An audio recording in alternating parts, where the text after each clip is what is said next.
All right, let's try and save $1 here. I've got a 661 right here on my bench in one of Scott Coons's saw vices. So this got run over because I'm pretty sure that right there ain't tree bark. So the clutch cover was killed and the top handle's bent and broken. So repair bill on this is going to be pretty extreme. And you say, hey, what's that? So I went to the dealership while I'm ordering parts and I said, hey, look, all I need is the outer housing and the inner shroud. And he threw me a current price of, it was over $100. I had to ask him twice because I couldn't believe my freaking ears. I want to tell you it was like $115 for the housing. And I was like, no, I don't need the whole thing. I just need the outer piece. And he's like, yeah, that's what it is. So here's what we're going to do.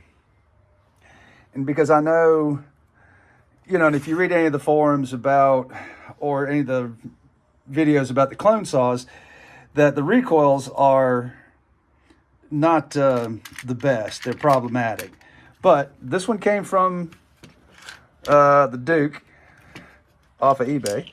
So I've got this generic, I assume this is like a Farmer Tech housing. That's all I want. And that's all I want to use. There's many grades of plastics. I don't know if this is up to the task, especially on a big saw. I mean, that actually feels heavier. So, and then I'm going to use the original starter pawls, which are unhurt, not worn. It's a pretty new saw.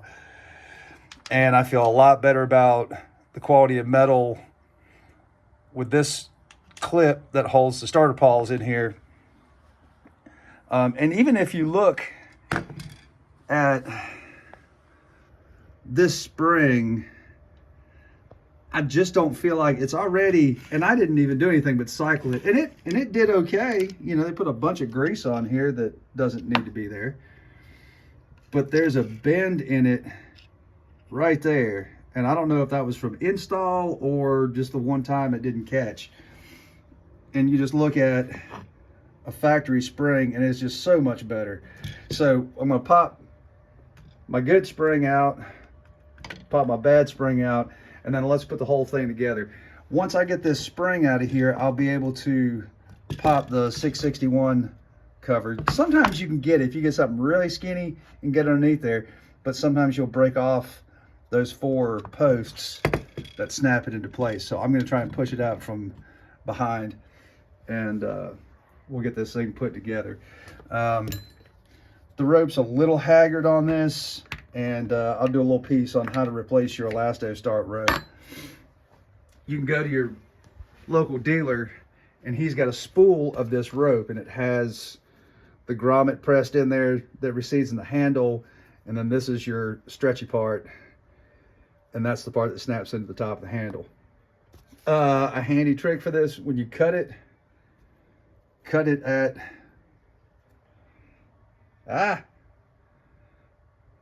I cut it at an angle that won't focus, and that way it feeds in through the handle grip a little bit easier. All right, be back in just a second. We'll get a little bit of work done. Okay, the easy part is getting the spring out. All you got to do is just basically touch it and it goes flying, so watch your head. So you've got, in order to start winding the spring up, you have got to put that hook in the groove, and then you need like 2 points of contact. So I've got a finger on, I'm using, I don't know, it's kind of hard to describe. It's just a little bit of touch, but just feed that in there, keep working around. It's nice if you don't have anything on your workbench, so your coiled up spring doesn't interfere with anything. But if you just use some patience, keep some grip on it, So there's always 2 points of contact there. Got a couple of fingers spreading this out and holding it down. And you got a good grip on the spring in your hand to feed it in there, and just keep working it around until you're there. And that's it. So before anything gets too happy here, I am going to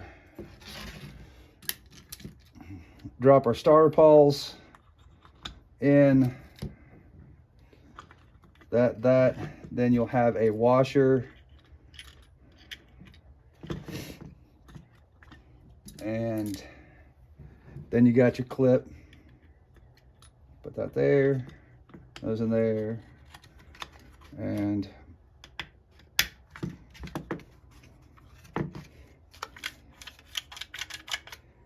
there you have it. Now that's centered. We'll feed the rope in just a second and we'll do that. But anyway, you know, don't be afraid of it. It's not hard.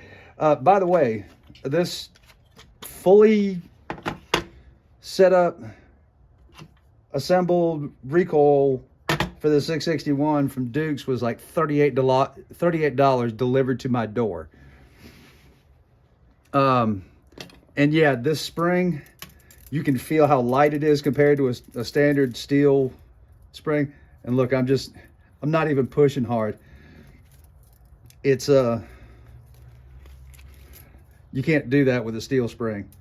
Well, a Stihl, S-T-I-H-L brand. Moreover, I think this is going to be a good fit. We'll do the cord next and keep moving. All right, new elasto start cord. Just dig in there and get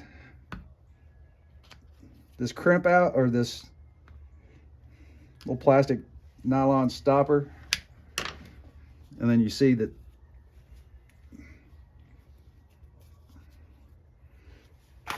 there we go. All right, ditch that and then feed this in through here. And it's really a small hole to feed this in, and that's why I was saying do this at a taper when you cut it, and hopefully, see, and then that gives us something to hold on to. Now, what I normally do is, yeah, I'll show you. Let's see if I can get a little bit of angle going here. Where we at? So I'll step on this and then pull up and then snap that in. And then just like any other cord that you're gonna do, just throw a little heat to that and get that all nice and tidy. Don't use your fingers, use the counter. Hell, we'll just keep rolling. Let's go ahead and feed this in. And again, having that tapered is handy. So you want to rotate this around. There's a, see if I can't throw a little bit more light on this.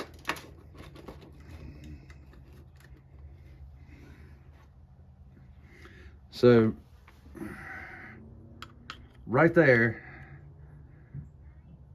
is where your rope comes in. So get that brought around, and then we're going to feed this in. You'll probably want some needle nose because this is just too precarious without it. So once you feed this in there, just go straight into that hole. That's what she said. Oops.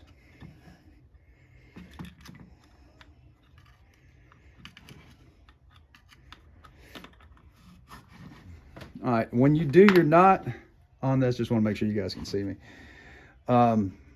Do just a single overhand knot. This rope is larger. They make this Elasto Start refill in 3 sizes, I think. So just make sure you get the right one for your saw. I don't know, I can't remember off the top of my head what the millimeter size of the rope is. Now, when you do this, you want to tuck your tag end in first. So the tag end's pointed down, and then pull that, and then just push down on this so it's all tucked in. Whoops, there we go. Because when you don't want your rope to interfere with that. And then this should take about 4 to 5 rounds. So hold on to your rope, pull out some extra so you can work 1, 2, 3, 4, 5. All right, put your thumb on there.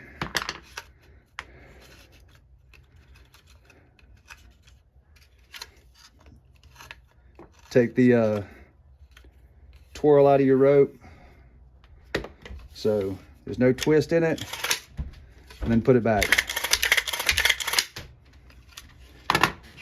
And then last but not least, see, this has even got racing stripes on it, kinda. You should be able to just press that in. That actually fits really nice. Sometimes these aftermarket covers, you may have to add like a little bit of sealant or something. But, you know, there's a good hack for saving a buck. They seem to be able to cast these housings pretty well, but don't trust the stuff on the inside. So if you can reuse, and I know this looks like the same plastic, but it's, I don't know, man. I'd rather have some OEM stuff in here, and this is a great way to save a good bit of money, especially when you're already spending $100 for a handle, and I can't remember what the clutch cover was. I want to say it was close to 100 as well. So anyway, thanks for sticking with me.